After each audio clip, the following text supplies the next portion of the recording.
नमस्कार. टेस्ट आणि बेस्टमध्ये तुम्हा सर्वांचं स्वागत आहे.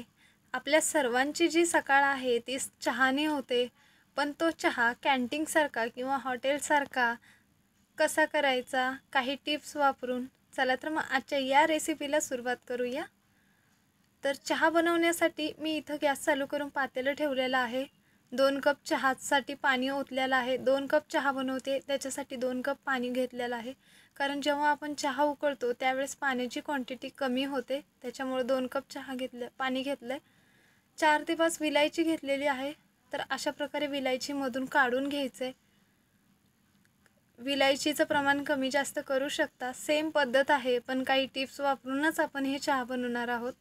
पाण्याला उकळी येऊ द्यायची, त्याच्यानंतर वेलची टाकायची. विलायचीच्या ठिकाणी पूड पण करून टाकू शकता. आलं घेतलेलं आहे. आलं खिसून घ्यायचं आहे. तर ठेचून घेतलात तरीही चालेल. तर थोडंसं आल्याचं प्रमाण तुम्ही तुमच्या ह्याच्याने कमी जास्त करू शकता. तर आलं टाकून घ्यायचं आहे आणि एखादा मिनटं किंवा अर्धा मिनटं याला उकळी येऊ द्यायची. फक्त एक उकळी आली की त्याच्यामध्ये 2 चमचे मी इथं चहापत्ती टाकते. चहापत्तीचं प्रमाण तुम्ही तुमच्या ह्याच्याने घेऊ शकता. म्हणजे कुणाचं चहापत्तीचं जे प्रमाण आहे ते एकदम डार्क असू शकते चहापत्ती किंवा लाईट असू शकते. त्यानुसार मी इथं 2 चमचे चहापत्ती आणि 2 चमचे साखर घेतलेला आहे. तर अजून एखादा मिनटं गॅस बारीक करून चहापत्ती आणि साखर टाकल्यानंतर उकळी येऊ देते. तर अगदी 1-2 मिनटं झालेले आहेत. चहा चांगल्या प्रकारे उकळलेला आहे.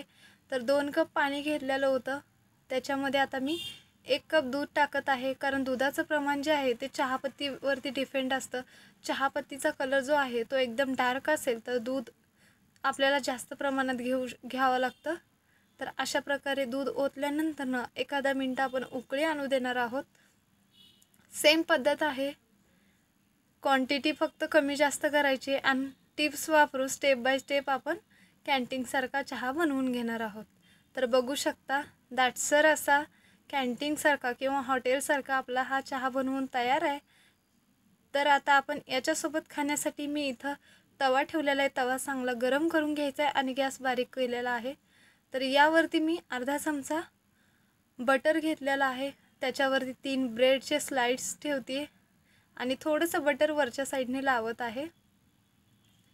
तर थोडंसं नॉर्मली याला पसरवलं की लगेचच आपण हे ब्रेड जे आहे ते पलटी मारणार आहोत. कारण ऑलरेडी आपला चहा झालेला आहे.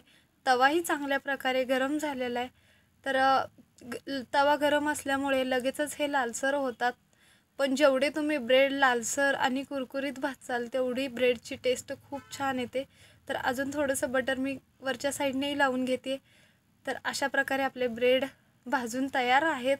तर हे मी प्लेटमध्ये काढून घेते. आता बघू शकता रंग वगैरे चेंज झाला आहे. तर असे कुरकुरीत असे आपले ब्रेड तयार आहेत. तर हे प्लेटमध्ये काढते. तर अगदी झटपट असा कॅन्टीनसारखा हॉटेलसारखा स्टेप बाय स्टेप आपला हा चहा तयार आहे. तर आजचा हा व्हिडिओ तुम्हाला कसा वाटला ते नक्की सांगा. माझे जर व्हिडिओ आवडत असतील तर चॅनलला लाईक, शेअर आणि सबस्क्राईब करा.